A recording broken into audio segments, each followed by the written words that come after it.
Avant de vous présenter la softbox, je vais vous montrer la qualité de la vidéo si elle est sans lumière artificielle. À savoir que je suis en train d'enregistrer dans la nuit, donc c'est complètement sombre dehors. Et puis il y a l'ampoule du salon qui est juste au-dessus de ma tête, d'où l'éclairage comme ça et d'où la lumière jaune aussi. La lumière jaune en elle-même, je trouve assez soft, assez bien, mais comme ça c'est pas professionnel et on est bien d'accord. Donc je vais allumer ma softbox. Je fais cette vidéo parce qu'il y avait des gens qui m'ont demandé le rendu quand je fais la vidéo dans la nuit.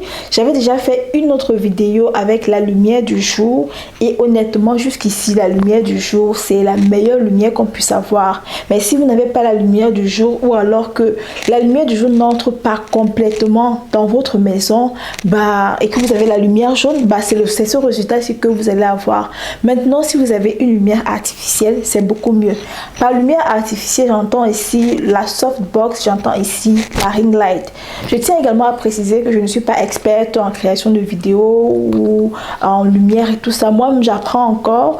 D'ailleurs si vous me suivez il y a 2 ans et si vous me suivez maintenant, vous verrez que la qualité de mes vidéos a beaucoup changé. Je suis aussi d'accord avec le fait que je peux faire beaucoup mieux, mais je suis déjà en train d'aller quelque part. Donc on va ensemble allumer la softbox.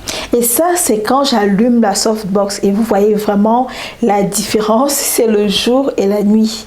La lumière du haut reste toujours allumée, mais c'est celle-ci vraiment qui diffuse une lumière qui fait vraiment la différence. Je vais vous montrer à quoi ressemble ma softbox et comme j'ai dit, vous pouvez soit utiliser la ring light ou alors la softbox. La softbox en fait, la softbox c'est ça. Bon, je n'ai pas une personne qui peut m'aider à mieux vous montrer, mais on a là cette ampoule qui est en face de ce réflecteur et le réflecteur en question, c'est ça qui diffuse la lumière sur mon visage. Vous voyez là, c'est ça qui diffuse la lumière sur mon visage, mais vraiment de façon un peu plus professionnelle, pas brute, si je peux dire ça comme ça. Et donc quand ça vient dans son emballage, ça vient avec l'ampoule que vous devez monter. Ça vient avec le réflecteur là. Le réflecteur, on le détache.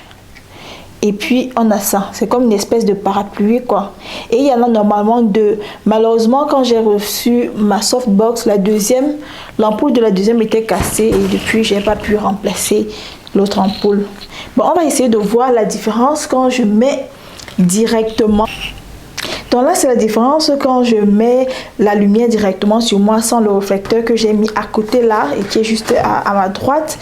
La lumière est toujours bien, c'est toujours ok, seulement que c'est trop fort. Mon teint est beaucoup trop jaune. En réalité, mon teint n'est pas aussi jaune. Je suis noire, bien noire et fière de l'être. Donc la lumière qui va directement sur moi comme ça, là c'est trop jaune. Ça fait également les ombres sur mon corps, sur mon visage. Du moins quand je fais les gestes, on voit les ombres un peu derrière et tout. Et ça fait pas pro. L'autre chose aussi, l'autre bémol, c'est que la lumière en question, ça m'aveugle et ça me donne des maux de tête même lorsque je suis en train de parler actuellement. Par contre, quand je diffuse sur le réflecteur, ça rend la lumière un peu plus tamisée et le résultat est un peu plus intéressant. Donc je vais remettre mon réflecteur.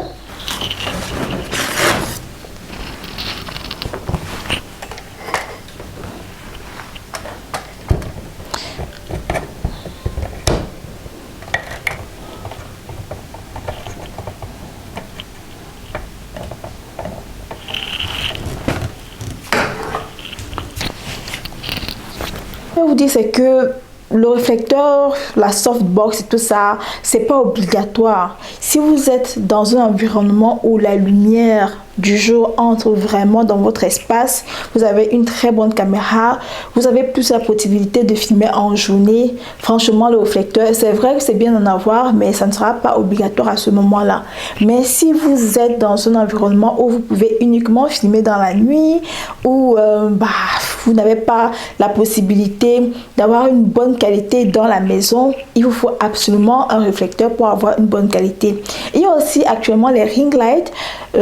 C'est vrai que la ring light directement sur son visage comme ça peut être agressif, ça fait mal aux yeux. J'ai vu une youtubeuse que je suis et qui est vraiment talentueuse, une Camerounaise. Paris Batonda, je sais pas si vous connaissez, mais la qualité de ses vidéos est juste waouh. Et elle a montré une astuce que je pense que je vais appliquer, c'est de mettre vous voyez les mousselines, là, les tissus, un tissu blanc mousseline sur la ring light pour diffuser la lumière et rendre ça moins brut. Sur une autre question par rapport au micro que j'utilise. Le micro que j'utilise, je l'ai acheté sur Amazon et c'est la marque Moman. Donc, ça vient comme ça en deux. Il y a déjà le micro avec lequel je parle actuellement. Et il y a également le receveur qui est connecté à ma caméra. Ce qui fait que je peux prendre mon micro-ci et je m'éloigne à 2 mètres ou à 3 mètres. Le son sera toujours parfait parce que ça capte ici. Ça capte ici et ça reçoit là et ça envoie là dans la caméra. Du moins, je pense que techniquement, c'est comme ça que ça fonctionne. J'ai également remarqué que beaucoup de personnes étaient intéressées par les vidéos où je partage mes expériences sur le matériel que j'ai utilisé, à combien est-ce que je l'ai acheté, comment est-ce que je l'ai utilisé, tout. Et peut-être pour 2024, si ça vous intéresse, dites-moi dans les commentaires, je vais commencer à commercialiser les kits pour les personnes qui veulent se lancer dans la vidéo.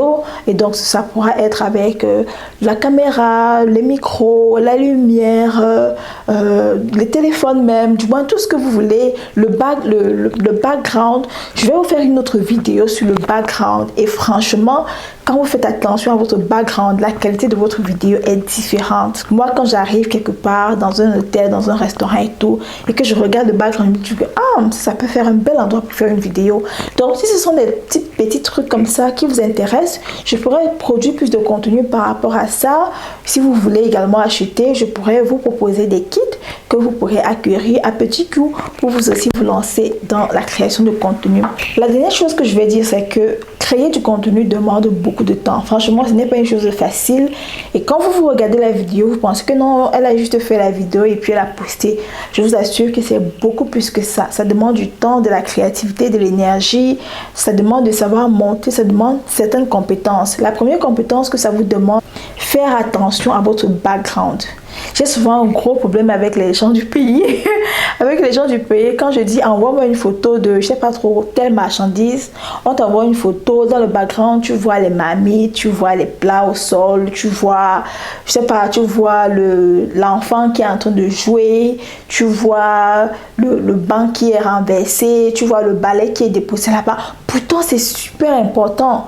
Une photo, une image, une vidéo qui est bien prise vend beaucoup plus qu'une image qui est prise n'importe comment.